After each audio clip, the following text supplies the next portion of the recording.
हे चहाचं नाश्त्याचं दुकान आहे आणि तुम्ही पाहू शकता शिनोली बॉर्डर नेपाळ जवळचं, तिथून 18 किलोमीटर पहिला, म्हणजे आधी 18 किलोमीटरच्या आधी तुम्ही बघा छान असं नाश्ता मिळतं आहे, सगळ्यात छान. आणि चहा तर अप्रतिम आहे, उत्तम आहे. चहा पिऊन बघा. मी आवर्जून तुम्हाला इथं आमंत्रित करतो की तुम्ही इथं यावं आणि सर्वांनी काकांचा आणि ह्या दादांचा चहा प्यावा. आणि हे बघा शिनोळी बॉर्डरच्या अलीकडं 18 किलोमीटर आहे. आणि त्यांचं गावाचं नाव ॲक्च्युली मला माहीत नाही आहे, पण मी इथं त्यांचं हे पाठवतो तुम्हाला, त्यांचं बॉर्डर नाव पाठवतो. आणि 18 किलोमीटर आधी केव्हाही या. आणि 18 किलोमीटर आधी बघू शकता इथं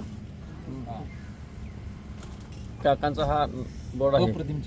हां, खूप सुंदर आहे. आणि हे पहा इथं आम्ही गाडी लावली आहे, हा हायवे आहे. तर बघू शकता हा बोर्ड आहे. 18 किलोमीटर आधी सर्वांनी आवर्जून यावं आणि सुंदरसं चहाचा नाश्त्याचा व्यवस्था बघावी.